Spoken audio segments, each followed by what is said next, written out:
Welcome to the Healthy Metal Hippie Podcast, where art and wellness collide. Hi, and welcome back to the Healthy Metal Hippie. Today we're here with our friend Kai Ross Best. Hi. He is one incredible fella, let me tell you. So, Kai is actually a YouTuber. And he puts out tons of videos about artists and little commentaries on, I don't want to say little commentaries, but commentaries on different artists and what's going on kind of in the world and the arts and things like that, which I absolutely love. As well as that, your band has just released their first single. And so we're going to get into all of it. So, oh my God, thank you so much for being here today. Oh, thank you for having me. I appreciate it. It's going to be a good day. So I think so. I want to talk about YouTube first, because we were just talking before we started, like, how long have you been YouTubing and all that? I think I uploaded my first video ever back in 2006. I was very young then as well. So I was like playing silly little games, you know, nothing crazy. I think I was doing my little club penguins, you know, all that stuff. I remember I was like filming with my webcam mostly because I couldn't work out how to film my screen. Right. So yeah. 2006 was my first video. Oh my God, that's so cool. That's pretty early days YouTube too. That's 20 years ago now, you know? That feels weird to say. Yeah. Oh my God. It might have been 2007. I feel like it was 2007 now I think about it. But either way, that's, you've been at it for a while then. Yeah, but like more professionally, like 8 years or so. 8 years more professionally. Yeah. Okay. Yeah. Oh, I love that. And so if you started out like how old were you then too? I would have been 6 or 7. Oh my goodness. Okay. Yeah. So I like fell in love with it at such an early age, and I don't really remember how. Yeah. I think some of my friends like started uploading videos like that I'd just made on like games at that age. And I was like, this is so cool. I want to learn. Just kind of did it, you know? That's so neat. And so you started out like, are those videos still up? Some of them, yeah. There was a thing a long time ago where if you had any kind of like copyright issues on any videos, they wouldn't monetize anything on your channel. And I kind of read into it wrong. And it was actually, if there was any copyright strikes, it wouldn't get monetized. And I was like, I want to earn, 10p. So I was very much deleting everything, which I really regret. But there's quite a few still on like YouTube, like out there. I feel like if you still have them, you should set like the Kai archives up, because I could do that. I just think that's so cool though, that you started like so young, and then obviously you've built like a really cool following from it. Yeah. And obviously it's transformed over the years from webcam games to everything that you do now. And I apologize because I don't even know. Is that your full-time job now? So I edit videos for a guy called Jack. And I've been doing that for, when this is being filmed, 8 years yesterday. Oh, wow. That's pretty much my full-time job. But like, I dabble in my own stuff as well, because it's nice to kind of still try and do as much as I can for my own stuff, but editing takes a long time. It really does. Yeah. It really does. I do so I produce my own podcast, and then I do other podcast production as well. But the hours that you put into just even that, where it's not crazy video editing or anything, it's just like slicing all the bits out where it's me going, that's the part, like, man, that's the time consuming bit. Like a 45-minute interview or something, sometimes it can take like 3 hours to edit. Yeah. I think the longest I've done is like 48 hours of editing before for one video. I believe that. A few days, obviously. Yeah. Oh, yeah. Oh, yeah. No, and I guess, and I'm just talking about, like I say, just like kind of the audio bits, slicing things, nowhere near as complex as what you're doing. To release weekly videos or weekly podcasts or whatever it is, it's a lot of work. Yeah. Yeah. And you're right. It's one thing you don't want to do sometimes as well. And you have to like just force yourself to do it. So I find sometimes I do need to I might get, say, 10 minutes of the actual thing edited and I need to walk away for a bit because I'm just going blind or going deaf listening to it. Yeah, all the time. I think it's because you're like, if you like, it's your own thing as well. You know what's happening in the video and you can kind of be like, I know what's coming up, so I can come back to that when I feel like I need to come back to it as well. And I think that's sometimes an issue because sometimes it's just easy just to keep pushing yourself to do it. But because you've got your computer, you've got your phones, you've got everything, you get distracted so easily. And then you just need like a break every now and then as well. Just chill on your own stuff. But when you've got commitments for other people, you're like, no, you need to do this.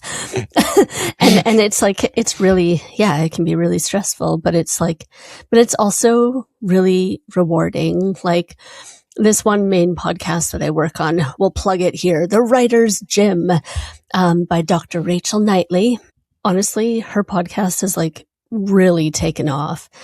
Yeah. Since I started working on it like a year ago. That's not all me, but I'm just saying I feel really proud of being part of it, right? And so there's things like that where you take a great sense of pride and great accomplishment doing these things. Yeah, as you should, because, it's a lot of hard work and like effort, and seeing how it comes out at the end, you're like, this is amazing. I've made this. You're like, that was me.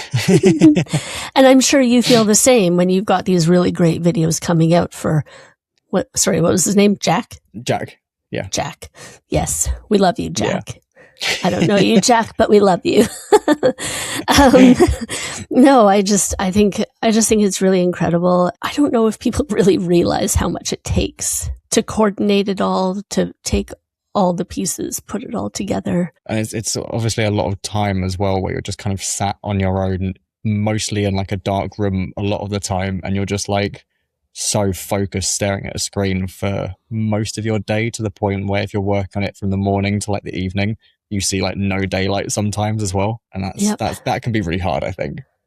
Yeah. How do you cope with that? I make sure that the first thing I do in the morning is take the dog out for a walk for like an hour. So at least I got some sunlight. Yeah. Otherwise I've always got my curtains open like as much as I can, just because I just think it's just seeing like actual daylight really just helps in a situation like this. But otherwise, I think I'm just so used to it at this point, because it's been what I've been doing for 8 years now. And then I try and get like everything done as early in the day as I can, but obviously that never works how you want it to. No. Even this morning I set I was like, I'm gonna get these few things done this morning. It should only take like an hour and a half to do. Yeah. And I got so much done, but it wasn't exactly the two things that I planned. Most of one of the two things, and the other thing I didn't start. But it happens. That's the main thing. It happens. Yeah. And I think you have to forgive yourself about it when things aren't 100% to plan all the time. Yeah, absolutely. I feel like I kind of know the answer to this based on what you've said, but do you set at least rough working hours in the day? Yeah, I try to more so nowadays. It obviously depends if there's like a other commitment you need to do in the day as well. The issues of obviously being self-employed, working from home and stuff. I'll always try and start anything I'm doing at like 10 in the morning and kind of finish by 5, 6 in the evening. Yeah. That's really smart. I've been really working on that too, is trying to get boundaries around it's really working. Difficult. I'd be not happy, but I could work a 16-hour day. Just kind of, and sometimes you're fine doing those things every now and then, but if it's your everyday, things are not going to be looking good for you.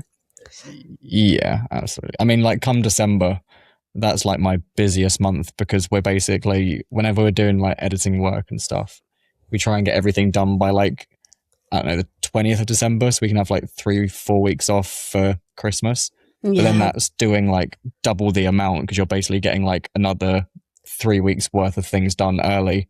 So that's a lot of like start to finish. Like that's your whole day. It's just editing the whole day. I think I mentioned like before we started, I'm taking a couple courses right now. Yeah. And one goes till May, one goes till the end of July. And I'm getting married on August 1st. And congratulations. Thank you. But there's a few things going on right now. So with the writer's gym, I'm working really far ahead right now because I'm like, I want to be done the whole summer before it even is summer. So we're like closing out June right now for her. It's hard to work so far ahead. Sometimes it's hard to keep like super, super disciplined to stay on top of everything too. I don't know if you're the same, but I have times where I like just crash and I am completely useless. Oh yeah. Just but it's like a long project and you're just like, I don't want to do anymore. I know I need to, but I don't want to do anymore. And you're just sat there and you're like, you're looking at it basically and you're like, yeah. I think that happens a lot. I beat myself up for that kind of stuff sometimes where it's like, come on, just move, just do it. That's the thing. As soon as it's done, you're just like, thank God it's done. I could have got it done so much sooner. Yes. Oh my God. And that's really hard to accept too, is those times when you do procrastinate, you're like, I would have been happier if I had already finished this. Yeah. But it happens to all of us, so I think it's normal. Thank you. That makes me feel better. This is turning into like a therapy session for me. But you're welcome. Yes. And now, oh God, now you're going to charge me. God. Yeah. Minimum $5,000 a minute. $5,000 a minute. Fuck. Yeah. Oh my God. No, it's honestly, I think it helps all these kind of freelance people. It helps self-employed people realize, yeah, you're not alone in all of it. Yeah, absolutely. And getting overwhelmed and whatever and rushing deadlines. It's like, it's just part of life. I think even in like regular employed work, you feel that too, but it feels different though when you're self-employed. Yeah, I guess regular employed, you're like, at least you'll still get paid. Self-employed, you're like, I need to be paid. Yes, yeah. You have a lot more of a burden on you to like get things done. Yeah. Yikes. Yes. So, your band, Orphix, yeah? Yeah. Perfect. So, Orphix, you guys just put out a single only a few weeks ago right now, right? Yeah, I think it was about a month ago now. It might have been about a month. Yeah, so that's Burnout Superstar. And yeah, it is a killer track. Do you know what I love about it? Thank you so much. Yeah, go on. You can hear all these like influences of all the rock stars that you love. Yeah. But it sounds really different and it sounds fresh and cool. And I think it's really catchy as well. Like, it is. Even before recording it, it was like the one thing that people would come and speak to us and be like, that song's so cool. I can't get it out of my head. And I was like, that's exactly what I want. It has to be like a little earworm. It has to be. And that's going to be like, that's the secret sauce, right? Yeah. And it's a really simple song as well, like instrumentally. There's nothing crazy about it. I don't think there's anything wrong with that though, because I think like sometimes the best songs are really simple. There's an audience for everyone. Yeah, there is. It's just finding yours. But you guys, like, honestly, so you had like a little mini tour and things like that too, right? Yeah, stupidly, we decided to do a tour before we even released any music, which was, something that... You wouldn't be the first. I've always loved the idea of doing like little tours and stuff. And we got offered a date somewhere in the UK. And I remember saying to the others, I was like, why don't we try and do like a few dates just to make it more worth our while? And if we do a tour, it can kind of prompt us into how it would be if we did a full tour, and just like how we all kind of would fit in with like a space in like such a small cramped area for so long, and it's just us. And that's exactly what we did. I messaged loads of venues. A lot of them ignored it. I messaged some promoters that they also ignored it because there was no music out.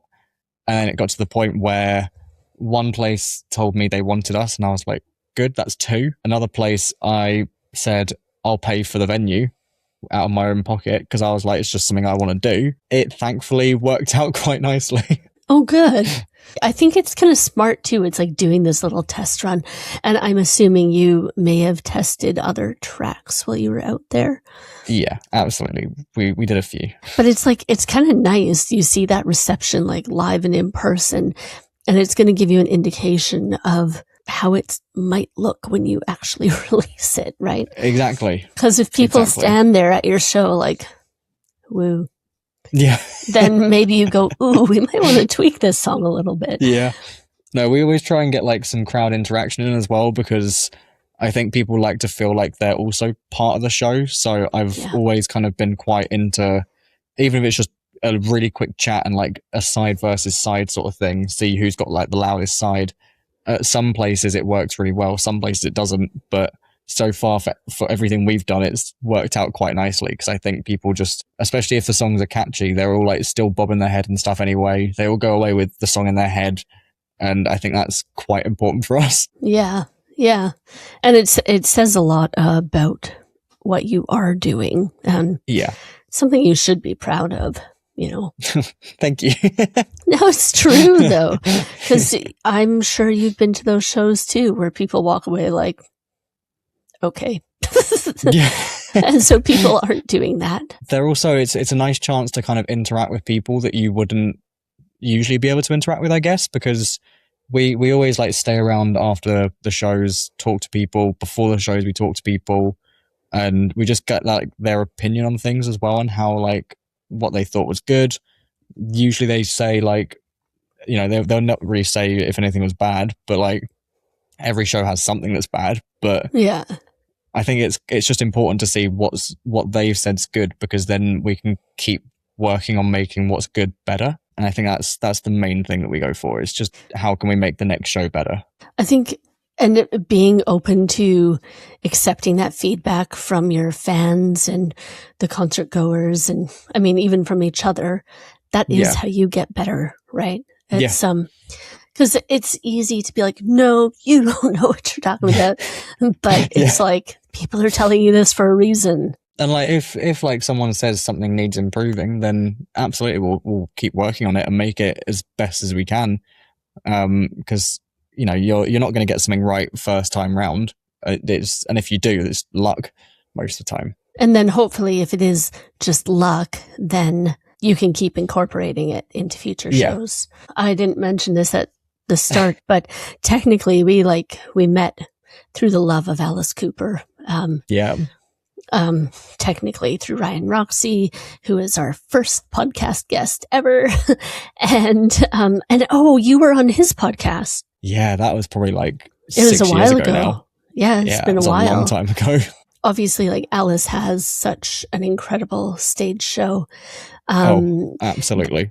That kind of like performative magic show that he puts on. Do you think some of that has like influenced how you want to interact with your fans and how you want to do at the shows? Yeah, I've always had like visions of how I could make anything quite theatrical in a show. And it's stuff that obviously would love to keep working on as much as I can, but it's just the costs of it can be like a lot. But like we're working out like small things right now. We always work out small things that we can try and keep adding on. Like I've got visions all the time of things that I would love to make, but it's as soon as I can get round to actually making it, then that'd be great. But I think theatrical wise, it's so good to see a show that's like really rehearsed in a, not like in musical way, but like in a stage way. Yeah. Like a theater way, I guess. Yeah. No, exactly. And even if you just thinking about Alice, you go back to the old days, it's not like it was expensive, crazy shit that they were doing. Yeah. I think that's the thing is like, if you can put on the good stage face, like make them believe, essentially. You really sell it to them. And I think it sounds like the interaction that you already have, it's just going to keep getting better. Yeah, I think, I always compare things to like the first gig that I did, like ever, before I was doing like anything Orphix wise.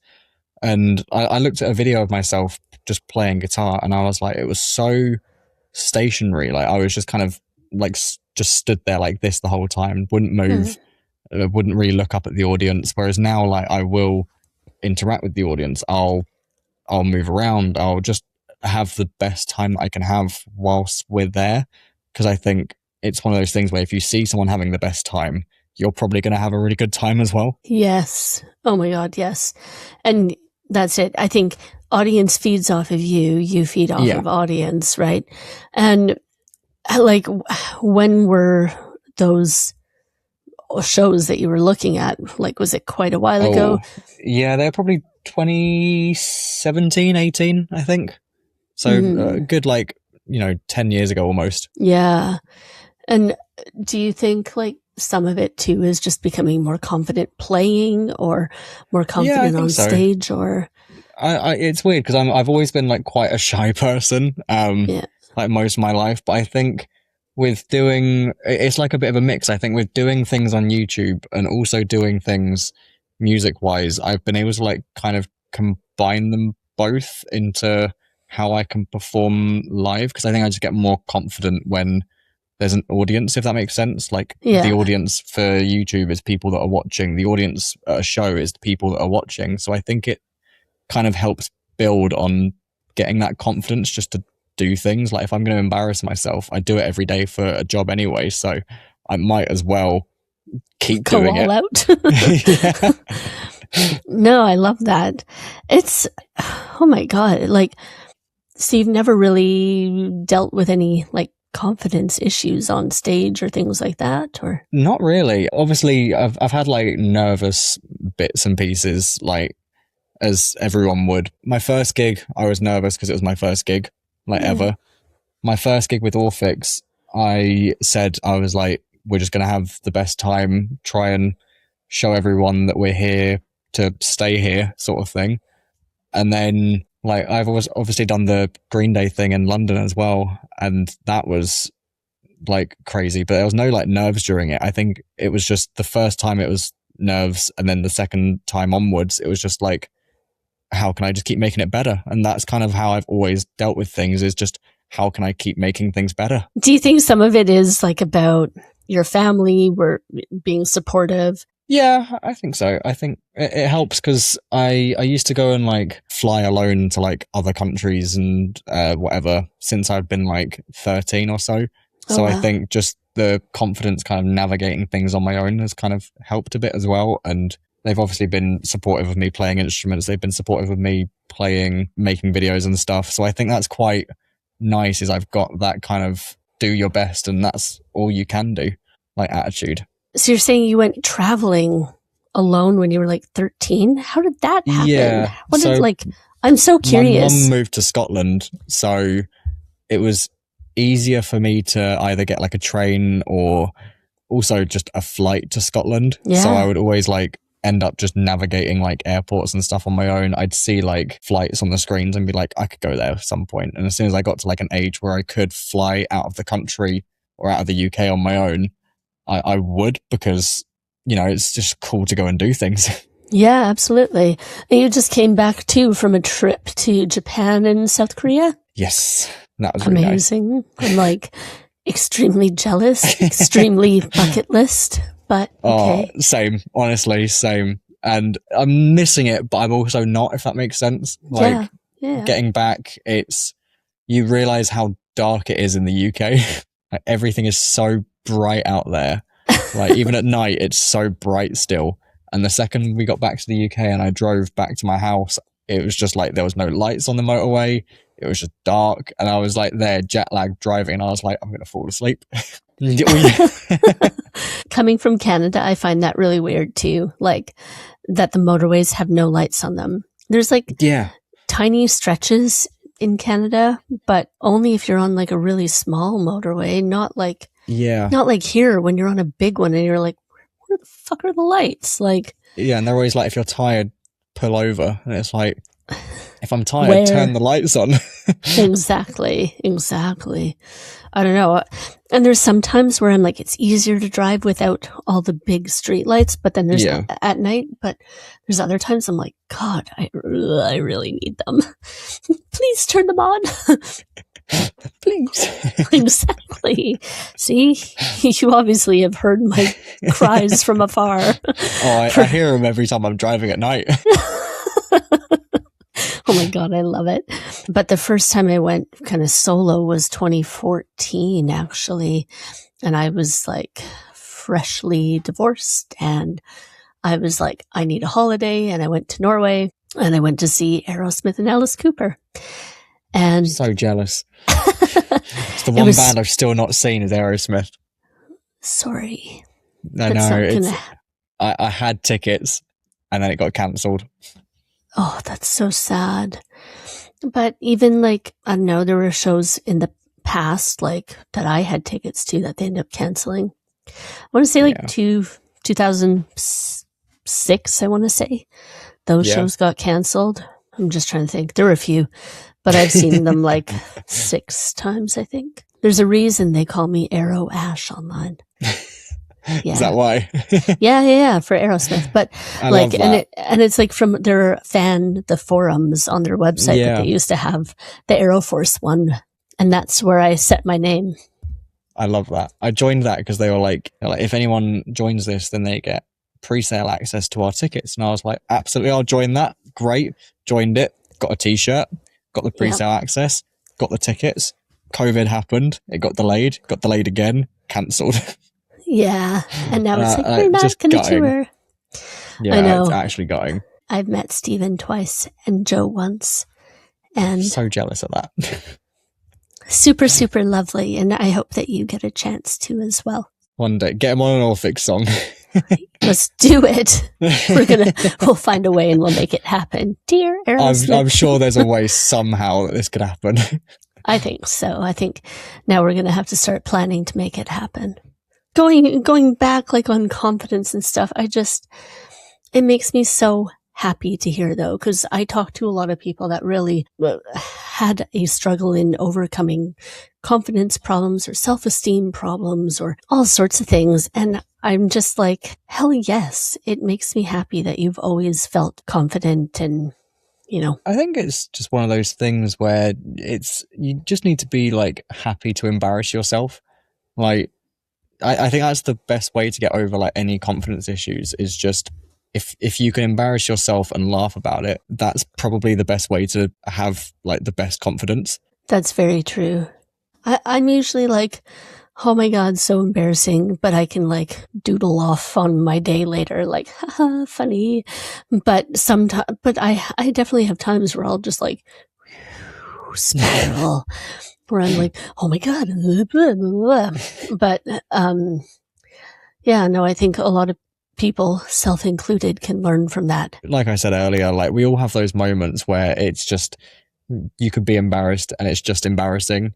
Or you can have like a bad day and it's like just knocks your confidence for like the majority of the day, for example. But I think if it's just kind of pushing yourself to not feel that way, which is really difficult sometimes, but I know it sounds obviously easier said than done, but I think the more you kind of force yourself into a routine, it just kind of becomes more natural to not have like that issue, I guess. You're right. You have to work at it. If you can keep it top of mind, be conscious about it and all these things, then that's where the change happens. And that's where you get solidified in those kind of new outlook, right? Yeah. I'm learning so much. I'm going to be like a whole new person now. No, I truly love it. I really, really admire that though. Thank you.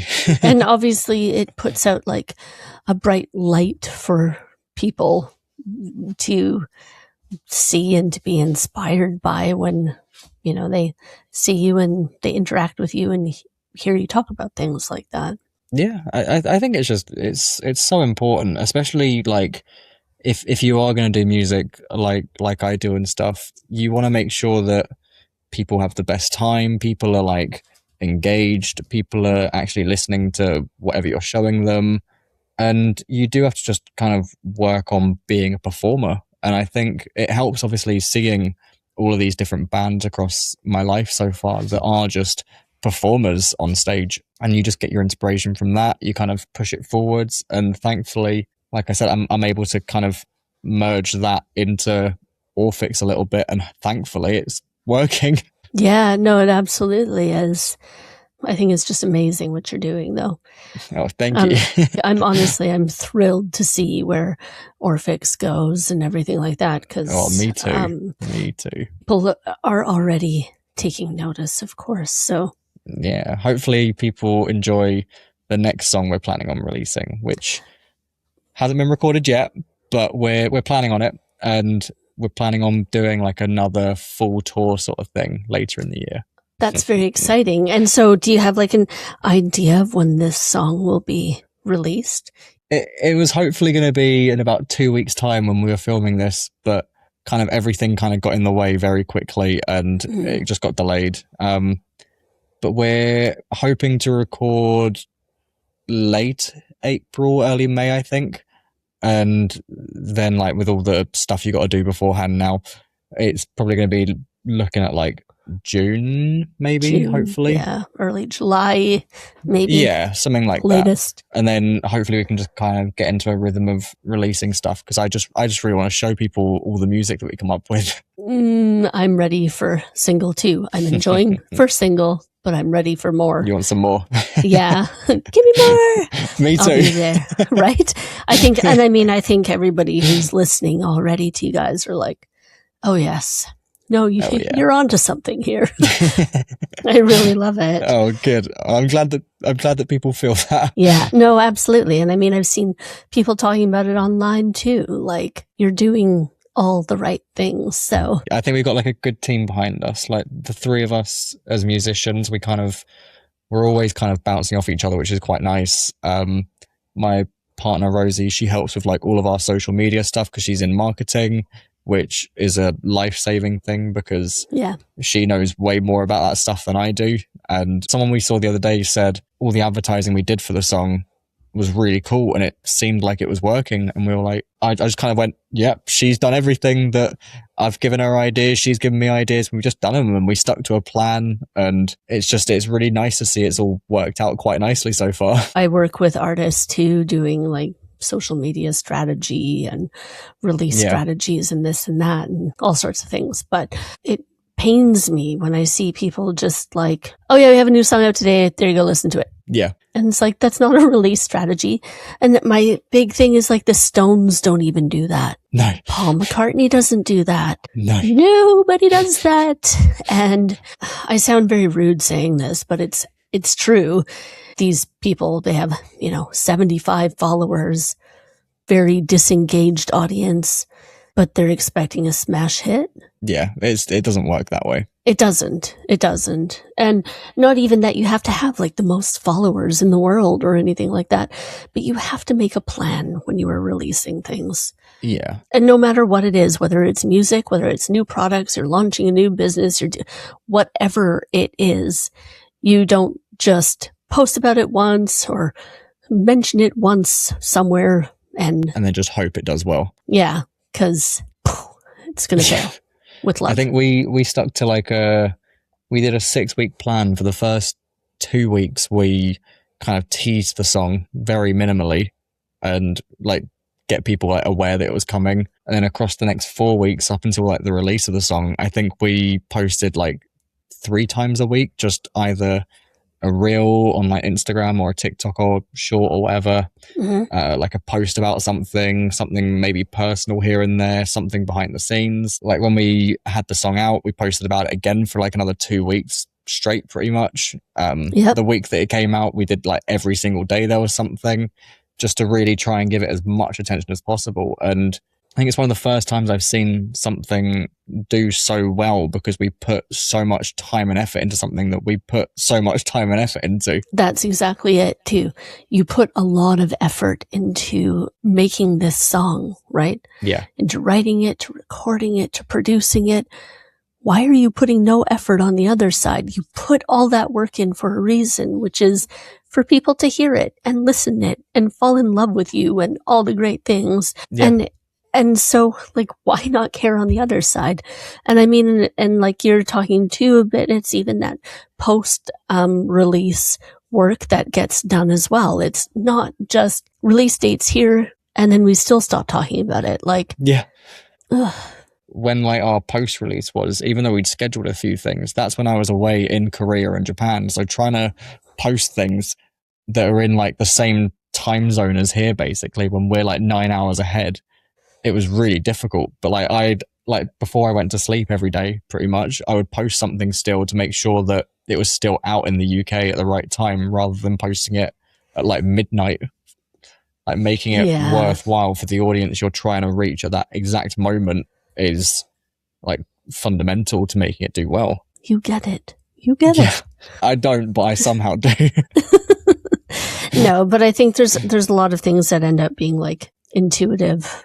I talk about that a lot too, totally kind of different, but even when bands are like, well, I haven't posted for 4 months because I have nothing to post about. And you're like, just post something. You do have things to post about. Yeah. Like it drives me up the wall. Like there's always something that you can post about, and it can be really difficult to find the exact right thing sometimes, but something is always better than nothing. Yes. And that's the thing. And especially, you know, any kind of, you're a brand, you're a band, you are anything that's marketing something to people. Yeah. Be there, show up. If you don't post, and I mean, oh my God, I'm guilty for this at times. Like I have been, right? With, you know, cause some of this stuff, I just left it a little alone, part of my business for a while, and I wasn't posting. And now I'm like, okay, no, actually I'm back here full time, whatever. It's all good. But that's the thing. You don't post. People forget about you, or they think, oh, this shop's closed, or this band broke up, or this or that, like all sorts of things, right? Yeah. No, you're right. And it's... I'm guilty of it as well. Thank God. Again, thank you. I'm not alone. But it's, sometimes I look at like people's profiles on Instagram or something. I'm like, you haven't posted in like 4 years. Why am I following you? Yeah. Like... Yeah. And that's how you lose a follower so quickly, is because if there's nothing happening, then what's the point in staying? You know, I've not seen the rest of the band in over a month now, because obviously I got back. Tomorrow's the first day we're all seeing each other in literally over a month, but we've had things coming out still over this month.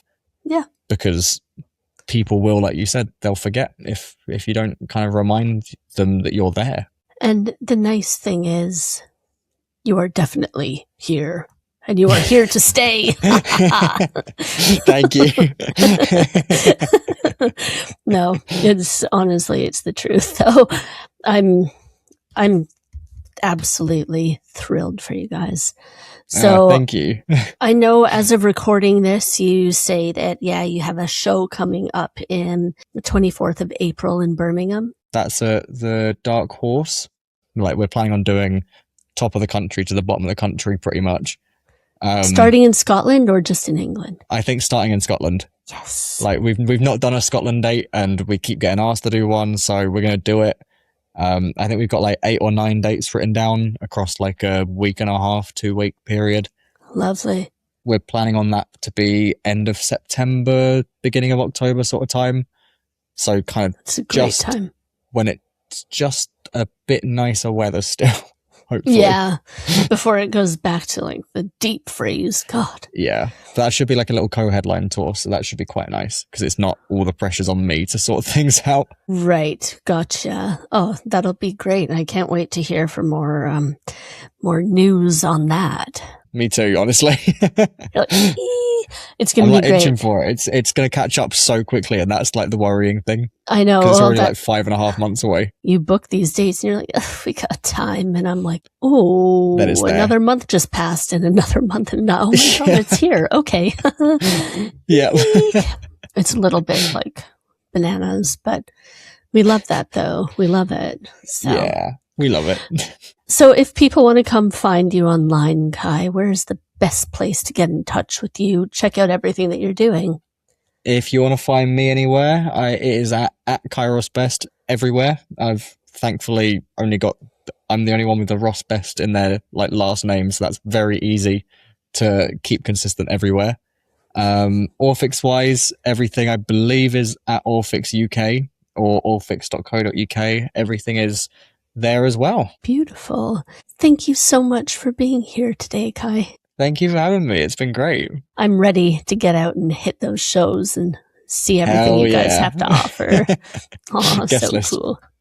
Thank you. Appreciate it. And we will talk to you very, very soon. Thanks so much for joining us on the Healthy Metal Hippie podcast. For more ways to connect, go to www.healthymetalhippie.com.